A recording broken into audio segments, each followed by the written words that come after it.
Whoa!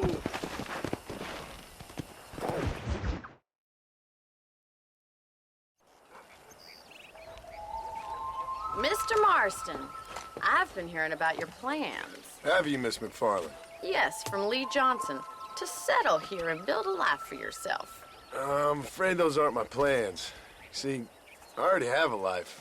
Well, I had one, and I'm trying to reclaim it. Or maybe what you could say is that I had two, and I'm trying to end one of them so the other can survive.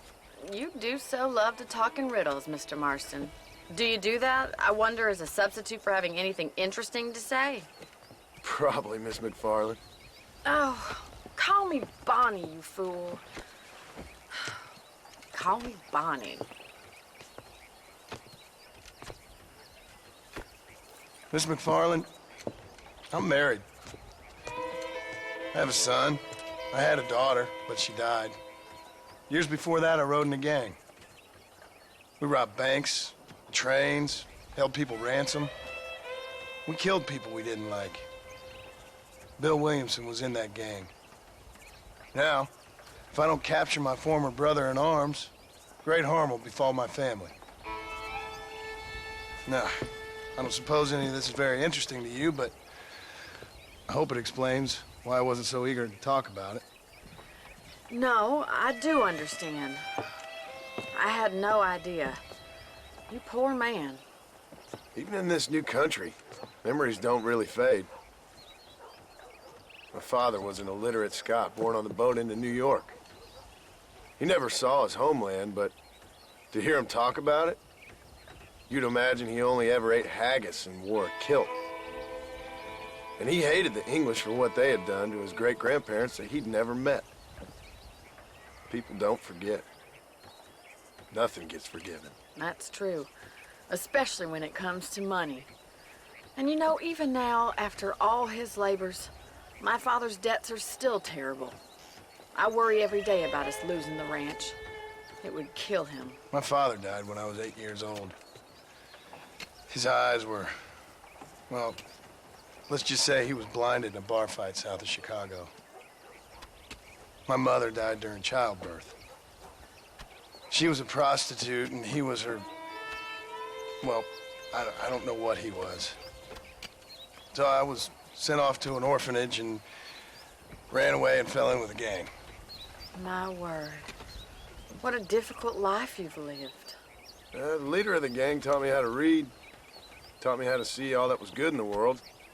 He was a great man in a way. But you killed people. Sure. And I've suffered for it. And that's the life I left, or tried to leave. Said too much, Bonnie. I'm an uneducated killer, sent here to do all I can do well. Kill a man in cold blood so that another man may do his part to cut crime in an area, and a rich man can be elected governor on the back of these promises. Civilization is a truly beautiful thing, Mr. Marston. Listen, can you help me? Well, I can try. What do you need, money? No, nothing so complicated. I need an extra hand to take out the herd to pasture. Sure. Point me in the right direction.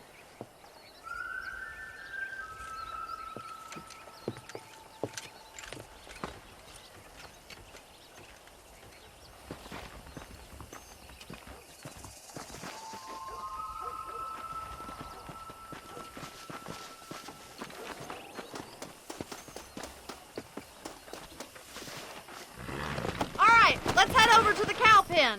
It's about time a budding farmer such as yourself learned how to herd cattle.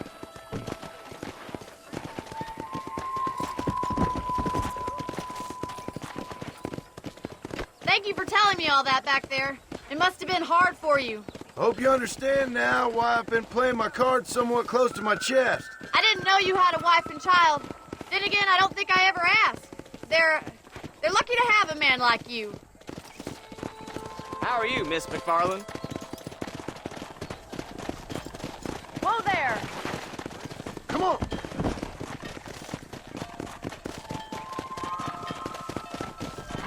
Go, Mark! That's it!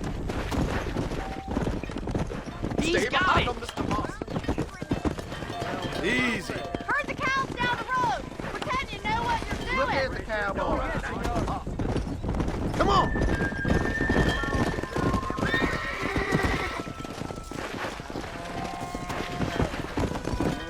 Slow down.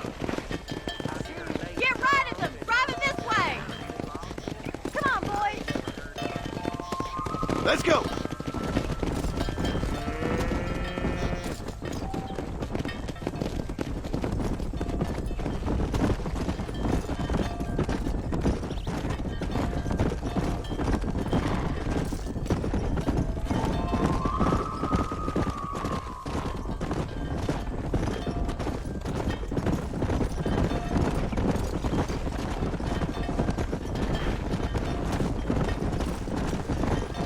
Whoa there.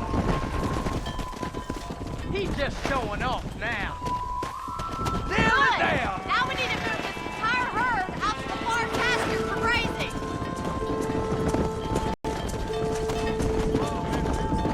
Yeah. Keep sweeping behind them. That way they'll stay together. Doing great, Mr. Marston. Stay with him. Keep that herd together now. Move. Bunny, Come on. love this. One time. Come on. Keep going, Mr. Marston. Load up.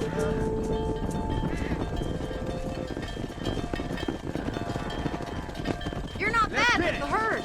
Ranching might be your true calling, Mr. Marston. Either that, or you were a cow in a past life. Thank you, Miss McFarland. I'll see you later. I have work to do back at the ranch. Let's get it.